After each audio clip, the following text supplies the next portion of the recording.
You look at this new trace data from the ATF, and it's what they don't tell us that should raise all kinds of red flags. And it brings me to what I remember Fred Burton from Stratford telling me when this whole numbers game first got started. First it's 90, then it's 70, now it's 68%. And that is, he said, you can't trust it because we have no idea what the Mexican government isn't telling us. Yeah, I mean, there's so many things you have to keep in mind whenever you talk about trace data. First of all, it's not a random sampling of firearms recovered in crime, either in Mexico or in the United States. So you have to be very, very cautious about ever drawing conclusions from the statistics because they're not a random sample. It's what it is the guns that have been selected for tracing, and there is a bias, whether in the United States or in Mexico, in selecting guns for tracing. And in the case of Mexico, you don't know anything about the guns that were recovered by the Mexican authorities and never traced. For example, how many guns did the Mexican government recover that they didn't trace that turn out to have been guns that were in the possession of soldiers, the 150,000 or more soldiers that have defected over the last several years to go work for the cartel? How many of the guns that were recovered by the Mexican authorities belonged to law enforcement that had defected to go work for the cartels? We know that there is systemic corruption in Mexican law enforcement, and in fact, the corruption reached into the inner circle of President Calderon's own inner circle. He had a military officer was selling information to the cartel. So you don't know anything about the guns that were never recovered at all. You don't know anything about the guns that were recovered and never traced. You can only talk about the guns that were recovered and were traced. And as Professor Kleck has observed in the past, and it's obvious, that the guns, and no one should be surprised that a high percentage of guns that were recovered and traced turn out to have been originally sourced from the United States. Why? Because U.S. law since 1968 has required U.S. manufacturers and importers to mark firearms precisely so they can be traced. So it's a lot like going to a Ford dealership, tracing the vehicle ID numbers on the cars on the lot, and being surprised to find out that most of them were Fords. But even of the guns that were recovered and traced, at first we heard about the mythical 90%. Which stems from a misstatement by ATF during congressional testimony in 2009. Then we see a GAO report that says it's more like 80%. Then we find out in 2009 that there was, or rather 2011, there was a report given to Senator Feinstein that indicates it was more like 70%. And now we have the ATF report that shows that in some cases, in some years covered by the report, it was as low as 65%. And then you look at the guns that were traced. Less than half of the guns that were submitted for tracing were rifles of all kinds, of any kinds. So the majority of the guns were not rifles, and so all we hear about is this flood of firearms, a flood of so-called assault weapons pouring into Mexico. And the most interesting piece of information not included in the report is the time to crime. Time to trace, right? Right, or we like to call it time to trace. ATF always calls it time to crime because, and the reason that's not a correct phrasing is because not all guns that are traced are used in crime. So it's really time to trace is a better phrasing. But they always give that information whenever they put out a trace report, and they don't do that in this report. Why? Well, because the time to trace, or the time to crime, as they like to call it, for guns recovered in Mexico and successfully traced, which is not a high percentage, is 15 years. And the ATF has said that themselves.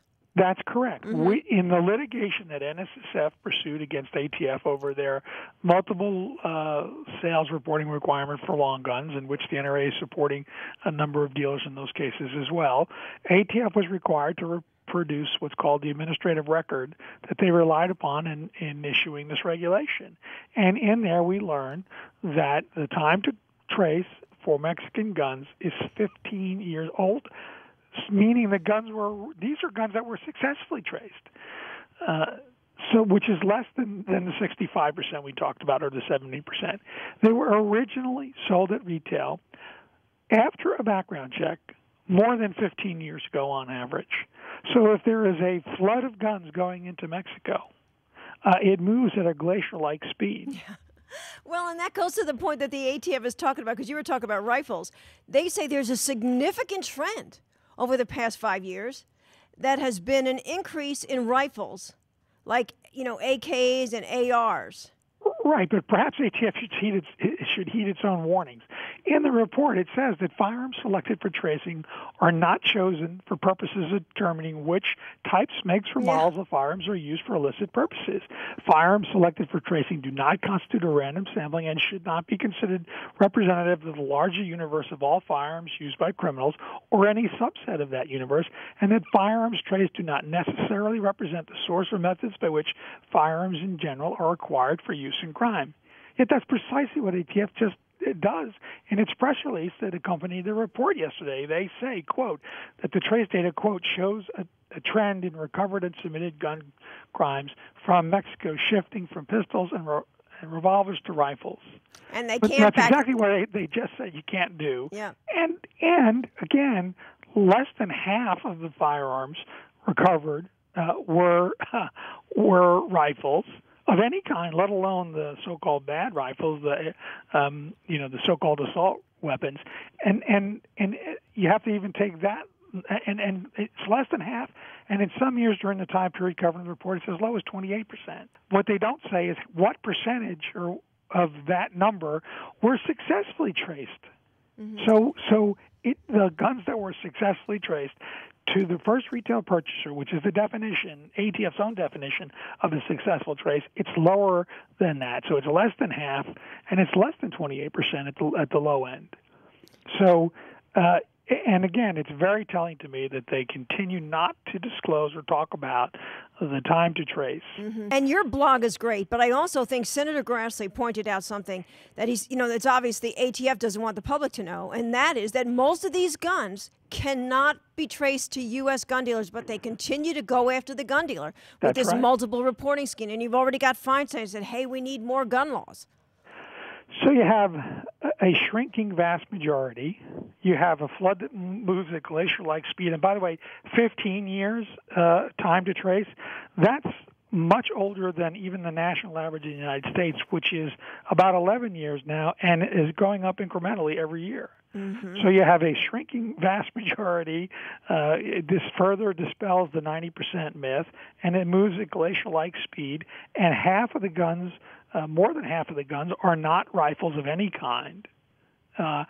And so the guns are very old. They're coming from all sorts of places. You know nothing about the guns that were recovered and never traced, and you know nothing about the guns that came from non-U.S. origin sources. Right, and according to this trace data, the majority of the sales come from government-to-government sales. These are the guns that are ending up in Mexico are not guns sold recently by dealers in the United States. Are there some? I suppose there are some. Can it be quantified? It not in this report. It is not a flood. It is not the vast majority, and the dealers are cooperating, as we've seen in Fast and Furious. Even they're cooperating. They're making sales at the request of ATF that even the dealers themselves have raised serious questions about the legitimacy of and the propriety of making these sales, and then yet they continue to cooperate with ATF. And so while we are challenging ATF's multiple sales reporting requirement because we think they have exceeded the lawful authority granted to them by Congress, we still encourage all retailers to do what they always do, which is to cooperate with law enforcement, to call ATF and law enforcement whenever they see a suspicious transaction, and not just dealers along the border, but dealers anywhere in the country. That's why the industry continues to fund the Don't Lie for the Other Guy program to help ATF to train and educate retailers to be better able to identify and prevent straw purchasers, and to get the word out to the would-be straw purchaser that it's a serious crime to illegally straw purchase a firearm from somebody who can or somebody who doesn't want to have their name associated with the transaction, which is a very different thing, by the way, than buying a firearm that is a gift for somebody, which is perfectly legal, perfectly lawful, and the Form 4473 specifically discusses that issue. And what about the guns from Fast and Furious? They don't talk about that in this data, do they? Well, I don't. It's not disclosed in here is what percentage or what number of the firearms that are reported in this report are firearms that were part of Fast and Furious, or the wide receiver, or the activities and taxes that were allowed to go over the border and then were subsequently recovered. Some number of them clearly are, because we know that some firearms were recovered. Yeah, but you look at this. Why are they doing this now? Do you find yourself asking that? I mean, this is about backing up their scheme. I will tell you exactly why it's happening now. Is because now Congress is going through the appropriations process, and Congressman Rayburg just offered an amendment that would restrict ATF from exceeding its lawful authority and imposing a reporting requirement on licensees in the border states. And just one comment on that is, NSSF does not oppose that reporting requirement because we think it's overly burdensome, or because we think that ATF's motive here is not to try to stop crime in Mexico. We don't question the motive, but we think that it's clear that they're exceeding their lawful authority that Congress has granted them. I mean, the Gun Control Act is a balancing act between the interests of law enforcement in being able to trace firearms, the interests of the licensee in operating a business without being overly burdened, and the interest of the consumer who's purchasing firearms and exercising an individual constitutional right, and they have legitimate privacy issues. So the Congress has struck the balancing act between those competing interests. And ATF's activities here upset that balancing act. They are exceeding, in our opinion, they're exceeding their authority, and places industry on a slippery slope where there is no piece of information that ATF cannot ask for from any licensee, not just dealers, manufacturers, distributors, importers, etc., from any licensee for as long as ATF wants that information, no matter, and for whatever reason ATF wants that information, simply by sending a letter and saying, give us that information. Yep. So, for example, we could go from reporting these kinds of firearms, these kinds of long guns, to all long guns, or to all handguns, or not every 5 days, every 3 days, or even, it would be nothing under ATF's interpretation here of the law is to say every time you sell a modern sporting rifle, you must make a report to ATF of who you sold it to.